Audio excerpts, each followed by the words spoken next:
So this is a very famous garter snake, the California red-sided garter snake, THAMNOPHIS SIRTALIS infernalis. It occurs in the California coast, and it's one of the most beautiful subspecies of THAMNOPHIS SIRTALIS, with beautiful red coloration and 3 clearly visible stripes that can be bluish, but then you have to see it in broad daylight. Yeah, it's very easy to keep. It has a bad name as being the most hectic of all subspecies of THAMNOPHIS SIRTALIS.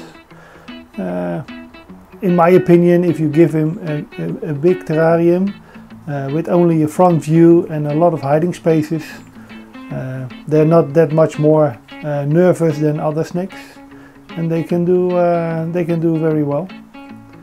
And I really enjoy keeping those.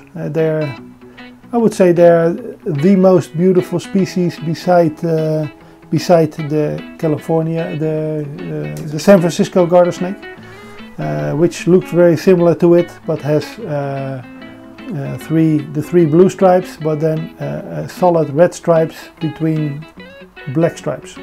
I will show that one another time.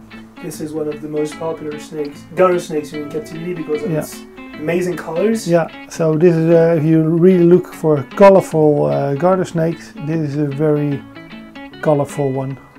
So they're easy to maintain, as you said, and to reproduce them? Well, relatively easy, yeah. And they do very well on mice and on fish. So what about litters? How many babies? They can have very big litters, but usually they have 10 to 20 babies. Okay. But very big females can give birth to litters as big as, I had one of 45 this year. They have 1 litter a year. They need to be hibernated for 2 to 3 months. Although probably they can do without hibernation living in Southern California. But in my opinion, it's better to hibernate them. Nice!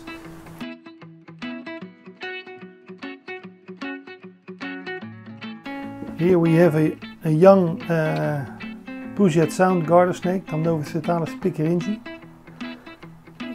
This one is a male, showing by the 2 hemipenises that pop out. These babies are born in April.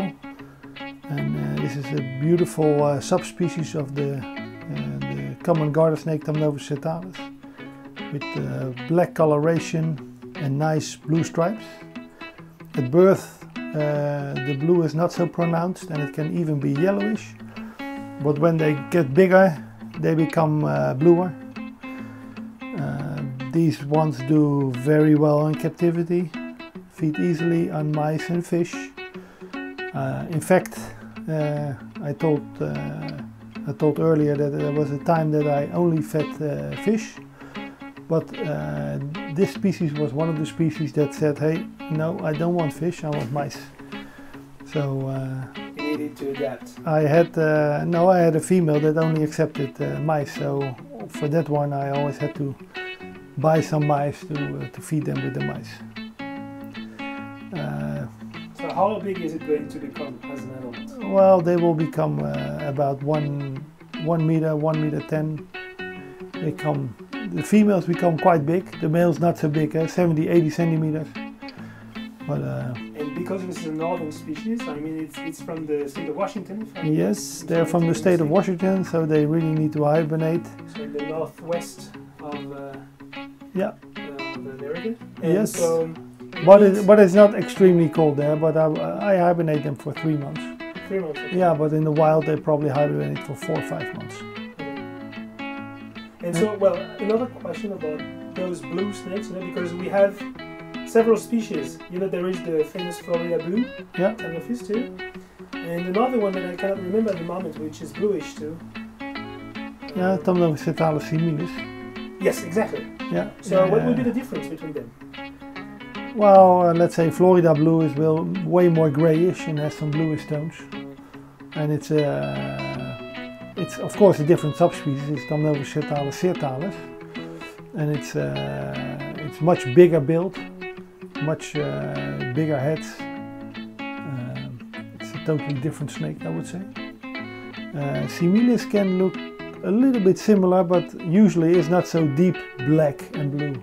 Although there are some specimens that are really black and blue. You also have THAMNOPHIS aqueous vergatenuis, I didn't show them, but they're also black and blue.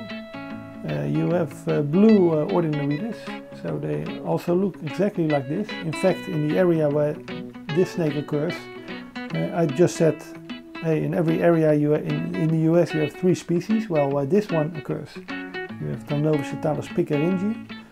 The second one is THAMNOPHIS ordinaris, and the third one is THAMNOPHIS elegans vagrans. And of THAMNOPHIS ordinaris, you can find black and blue ones, which at first sight you cannot distinguish from PICKERINGII. They almost look 100% identical. Only if you really start to count the scales and really look very carefully, you see the difference. So, well, once more, this is why it's important, as you told before, to know exactly where the snake is coming from. Exactly, yeah. Its origin. Yeah. Okay. THAMNOPHIS sirtalis PICKERINGII. Yeah.